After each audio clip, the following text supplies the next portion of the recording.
When we consistently do not speak up and advocate for ourselves, that sends a recurring subconscious message over and over and over again that your wants, opinions, and needs simply don't matter as much as somebody else. We're not speaking up just to be uncomfortable. We're speaking up because it's a message about your self-worth, and that permeates way beyond your business.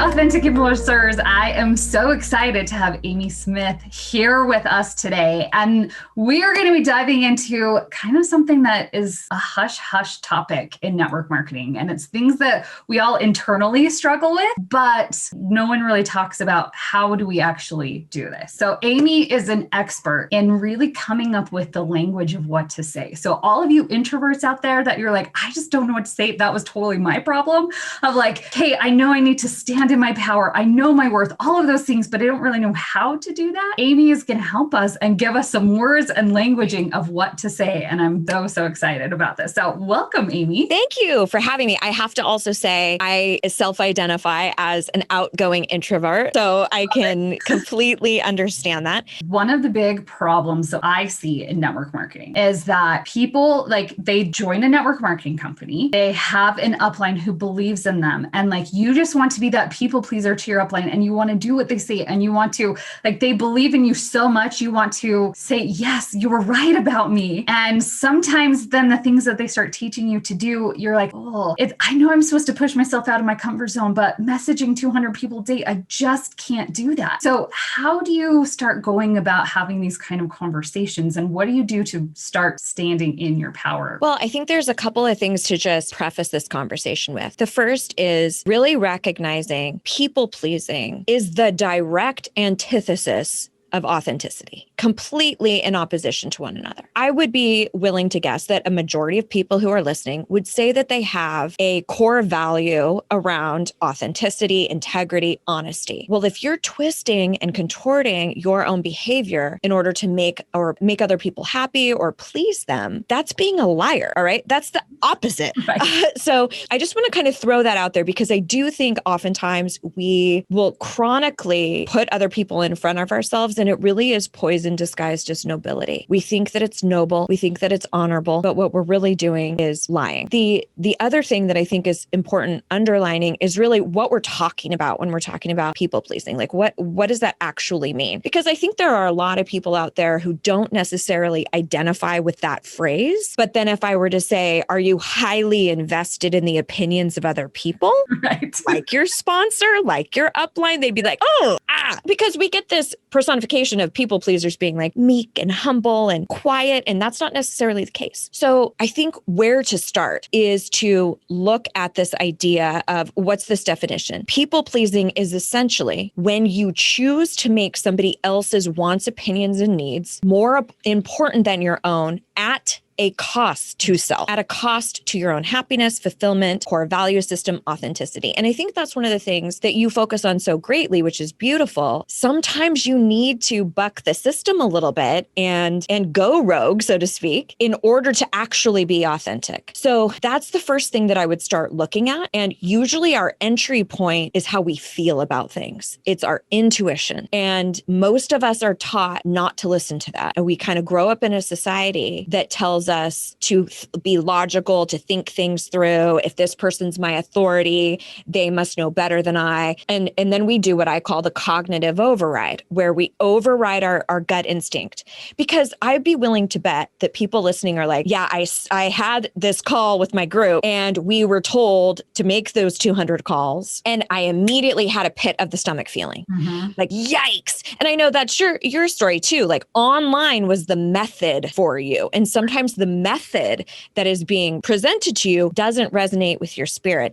And we all know in the spirit of law of attraction, that never works. You do not attract things when you are residing in that place of resistance. I think for everybody starting to check in, first of all, behind your resistance, because we will resist things when it's really not right for us. And we will resist things when we're scared and it's us playing a bigger game. So I think once you have that initial like, oh, that person knows, I better make them happy, I better do whatever it is that they're saying, but you notice that you have that resistance, start digging behind that and find out, what is this really about? Because unless you do that piece, you won't know how to advocate for yourself and to be very descriptive about what is problematic to you. That's the thing that kind of helps you decide between, is this that it's really going against my authentic self, or is this a chance for me to step into something bigger? Because I think that's the thing that people struggle with, is like, okay, I get that pit in my stomach, but what does that really mean? So how can they kind of decipher between the two? Because once you've done it enough, it's really easy to decide. But if you haven't really dive into like feelings of that before, it's really hard to decipher that. Well, you're probably not going to love my answer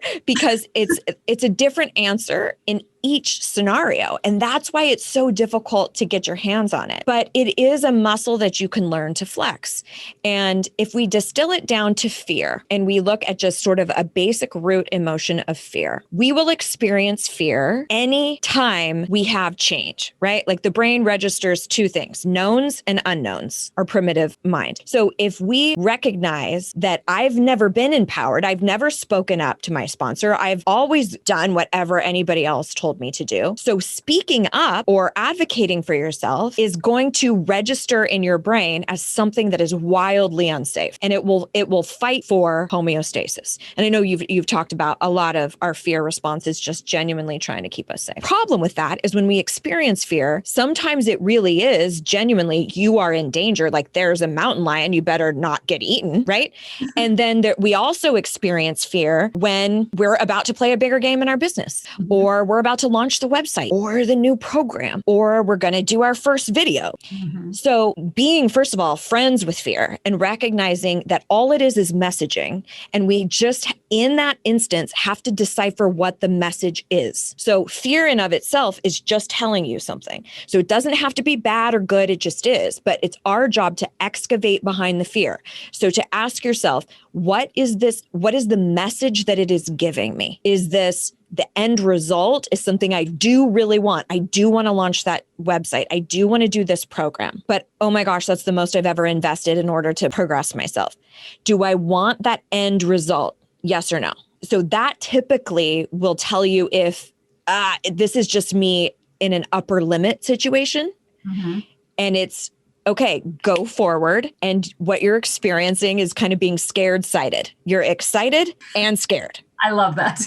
Right. And then the opposite of it is almost a contractive. It's not an expansive feeling of excitement. It's a contractive. It's restrictive. That seems wildly dangerous for me to proceed that way. And also recognizing that it takes a while to finesse which one it is. And on top of it, it's a different answer every time. We don't learn this in school.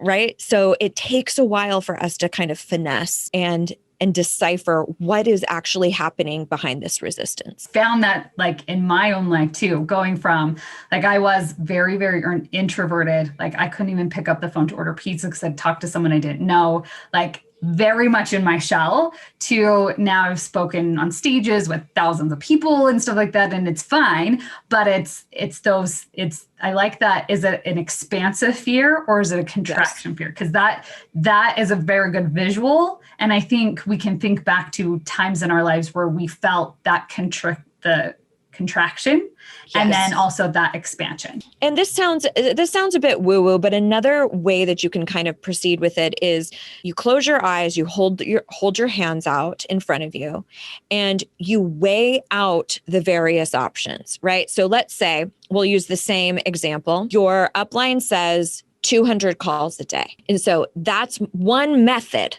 of building my business, right? 200 calls a day. Then Brooke comes along and she shares her wisdom bombs, and oh my gosh, there's totally different ways to build a business. I can build a brand and then plug and play my product of choice, right? So then you feel those. Does it feel like your hand kind of, it feels heavy over here, or this feels, light and airy over here? And that is a physical feeling that helps you start tapping into emotional feelings. So I think we convolute those quite a bit, where we we have feelings that are physical, and then we have feelings that are emotional, and we're like, I don't know, because nobody teaches us really how to be into them. So starting with that physical exercise can help you start to tap into the emotional equivalent. So I love that. So let's dive into like things that we can start saying, because I know you said that's kind of like your genius zone of what is it that we can actually do. So when we start feeling like it's a fear of things that's contracting us, it's feeling heavy, we're feeling this is not authentic to who I am. How can we start voicing that to other people so we can stand in our power if we've never done that before? Well, I think there's understanding that they have a lot of times there's a very strong vested interest in you doing it their way. Quite literally a financial investment in you doing it their way. They can benefit, but it doesn't have to mean that it's the only way. And I would also guess that a majority of people who are in direct sales do so for the liberty, for the freedom to not have a boss telling you have to do things this way. I think it really depends on the various scenarios. Saying quite simply something like, thank you so much for sharing that with us, or I appreciate how invested you are in our growth. And I can certainly feel that, right? Something that is expressing gratitude or a recognition of intent, assuming positive intent on behalf of that other person. And then being honest about where you are. To be quite candid with you, that specific strategy, that specific method does not feel completely in alignment with me. Now, most of the time, you're going to get a substantial amount of kickback. That's just because you're scared. That's just, I've heard that all the time, blah, blah, blah. In my experience, I've learned that I have to truly value what does and doesn't feel right to me. So here's what I can commit to. Here's what I do want to show you that I'm capable of, right? It's your counter offer. So you don't have to necessarily, and unless push comes to shove and you really have to say, I'm not going to do that. But to offer that here's the counter. Here's what I do intend on doing, or here is my commitment. And then stating out what your given strategy is. And ultimately, you have to remember, this is yours. This is your business. One of my favorite tactics is to visualize my 80-year-old version of myself and what she would say to me, right? What would she say about this one person who has so much grip over how I run my business? My 80-year-old self would laugh herself into her grave. She'd be like, are you kidding me? No, girl, get over it. You stand up for yourself. And so I think that there's a way to be incredibly respectful about that. And, I highly value your acumen. I completely acknowledge your experience, but I know enough about myself to know that I have to be in alignment with the strategy and the end vision in order for me to be successful. I truly hope you can respect that. I truly hope you can honor that, or I truly hope you can understand, and being ready for them not to, and to recognize that that's okay. I think if we're going back a bit to emotional intelligence, a lot of times when we are feeling an uncomfortable emotion, like there's a tenseness between two people, or you feel rejected or made wrong by somebody else, our instinct is, oh my God, make this feeling go away. Make it go away. I can't be with this uncomfortable state. And oftentimes we go, that must mean I need to make them like me. How do I gain favor? And that's where we send in the people pleasing, send in the acquiescing, send in, okay, fine, we'll do it your way. So one of the muscles to flex then is to be okay with those uncomfortable silences, to be okay with somebody not loving your choice. That does not have to mean anything other than that's just straight up uncomfortable, and you will live through it. You will live through it. It's not a reason to sacrifice self. I'm curious of your perspective, because I'm not in network marketing, so I don't have an acute understanding of dynamics. Does that feel like it would be feasible? Yeah. And because I went through the same thing with my upline, because she very much taught like, you build your business by doing fairs and shows, because that's how she did it. And I did that for a while. And like, I spent one summer every single weekend doing fairs and shows. So I didn't see my family on the weekends. Like, I was carting around babies with me while I was doing it. And I was like, this is just not for me. I can't do this anymore. And so I went and pivoted, and I was like, I got to do this online, because then I get to stay home. And it pleases my introverted self that I can just get all of these orders online and didn't have to worry about it, you know? And then when I hit director and I had my own team, she still wanted me to, like, because all her other directors like followed her around like little puppies. And I was not like that. And that we had to have a lot of those hard conversations. I definitely was not as eloquent as you just said. I'm like, I got to take those notes down, and like how you phrased it was perfect, because it validates them of where they're at. But then it also puts you in your power and say, this is what I'm going to do. And I just was like, well, screw you. This is what I'm doing, you know? And that also is an option. I need to remind everybody else out there, this is your business. Right. This is yours. So it needs to be something that works well for you. It needs to be something that lights you up, because everybody knows out there, you're not going to attract any new people to work with you. You're not going to make any additional sales if you are hating the method. And I have a very similar story. When I got involved in personal development, it was, you have to go to these in-person networking events. And I was like, I would rather pull my teeth out. I do not like this. I want to be at home in front of my computer in my sweats. And so, like you, I realized, okay, it's not the goal that needs to change. It's the method of achieving that goal that needs to change. That there are a lot of right answers.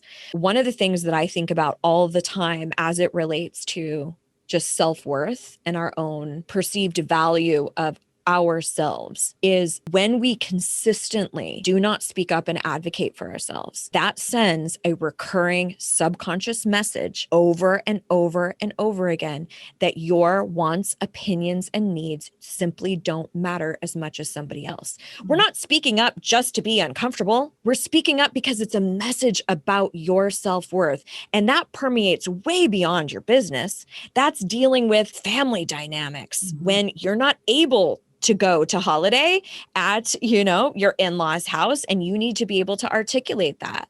So again, we're not doing this just for the sake of being uncomfortable. This is a statement about your own intrinsic value. And so I think about that sometimes when it does get hard, especially if you are introverted, done a lot of hard things in your life, and you are capable. Like Glennon Doyle says all the time, we can do hard things. We can do hard things. Write down your statements. Start with gratitude or assuming positive intention. Like I assume that your intention is to give us all of the tools that we could possibly have in order to create this business.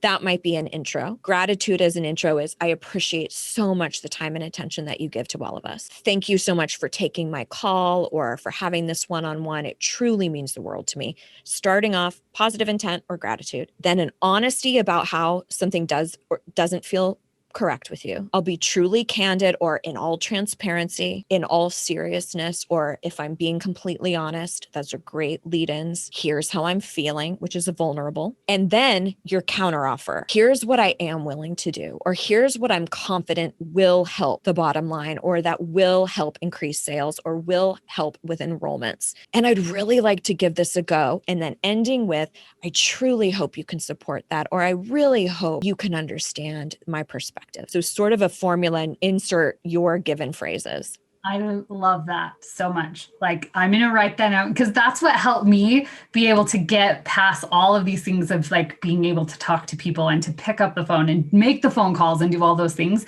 is writing it down and practicing it. And so having that formula, like, it makes having those hard conversations so much easier. And I had a mentor once tell me that your business is only as strong as the amount of hard conversations you've had. Yeah. And that like has stuck with me, because as you grow your business, no matter what business you're in, you have to have hard conversations. It's just part of the deal, Yes. But having a formula to follow, and like, if you get good at that formula, it's just going to come second nature. And then having those hard conversations, not that they're fun, but you are going to have the tools, so you're going to know how to handle it. And again, it will leak into other areas of your life. I would also argue that marriages are as strong as their tough conversations. Right. Your relationship with your children, Mm-hmm. with extended family, with friendships. We're not taught how to have tough conversations with our friends. No. But assuming that positive intent, being able to express gratitude, advocating for yourself, giving that counter offer. And then in certain relationships, I don't think it's as much applicable here. In certain relationships, you can listen to their side, right? And well, here's what I'd really like. And so you might be able to say yes, no, or another counteroffer, or I truly appreciate that, but I'm going to have to pass on that method. And, this also goes for just straight up saying no. Mm-hmm. So if you are in a situation where somebody poses something to you, like, I need you to book a fair or a show. Is that what you said they were? Yeah. Mm-hmm. Okay. I'm trying to have the vernacular. So I need you to book at least one fair or show in the next month. That's not as applicable with quarantine, but to understand that you can, in that moment when somebody is requesting something of you, to say, you know what, I'm going to need to think on that, or give me a moment. I'm going to get back to you on that. Whatever you do, do not automatically say yes. Mm-hmm. However, if you do say yes, you can always circle back. You can always circle back and say, you know what, I really need to run something by you based off of our earlier conversation. And I think I may have jumped the gun in my commitment. And then you can go into, hey, I don't feel comfortable, Mm-hmm. and continue on with the formula. A lot of times when you need to say no, the first great entry point to that is to buy yourself some time. I need to check my calendar. I need to review stuff with my team. I need to discuss some stuff with my partners. How soon do you need an answer? Put it back on them. How soon do you need me to respond? And then take that time to formulate your response. Mm-hmm. So that it feels in alignment with you, so that it feels authentic. I love that so much. Amy, thank you so much for sharing all of this with us. This has been so, so helpful.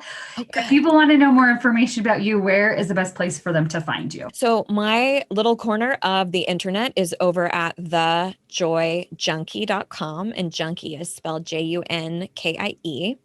And I will just forewarn everybody that my authentic self happens to be quite a swear bear, a bit of a sailor. So if it just know that. But I have tons of advice around this kind of stuff. I'm like you and very formulaic. I love teaching, but I teach the way in which I consume information, which is quite linear, like step 1, step 2, here's a formula.